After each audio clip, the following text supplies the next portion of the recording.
Kublish buni piki parlok baro bat kane kelongka jimentip na ki kam belapenlaj da ka HK Singh Memorial School Jowai West Chantia Hill District Meghalaya ka khod application ye phi na bantaki post jong ki assistant teacher na bantaki lower primary but secondary school bat kalastat ban sumit ya ki application form gojong phi kadai hadu kan reu tri usatambar arajar arpus saw te parlok sampai ya kane ke video hadu bandakut bapinyo ya ki detail ba kambnya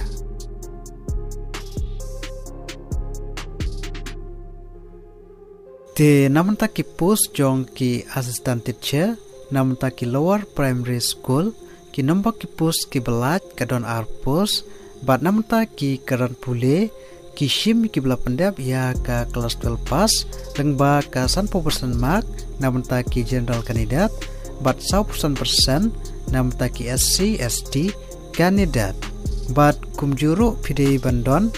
asnam ka diploma ha ki elementary education ka bdei ka DLR bat sausnam ka bachelor ha ki elementary education ka bdei ka BEE bat kumjuru pidei bandon ya ka lower primary certificate ka bdei ka MTET bat namanta ka jinsiu ka ba shipowajar haka shibnai bat namanta ki post jong ki assistant teacher namanta ka secondary school ki nombor ki post ki belaj kadon tangkawai bat namanta ki karan pule ki shim ki bela pendap ya ka graduate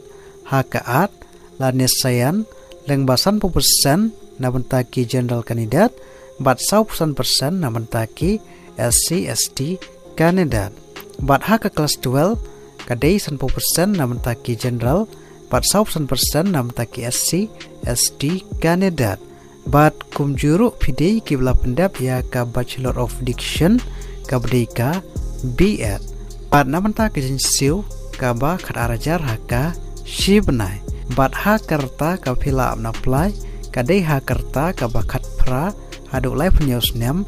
karta bat namanta ka application fees nil omdan bat namanta ka selection process kadai lengba ka interview te kumno phila aban apply te parlok lada pidon kamon bat ka karan pule phila aban apply lengba ka standard application form lengba ki dokumen bron kam bat pihak banli sumit sya ka secretary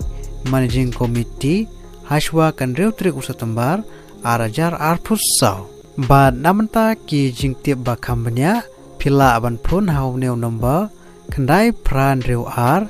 lai lai not pra san san de parlok ha kane ka video tang kini jiben tip bat lada pidon kino kipat ki ba phim pachai bha singa bha ban comment ha kane ka video kublishibon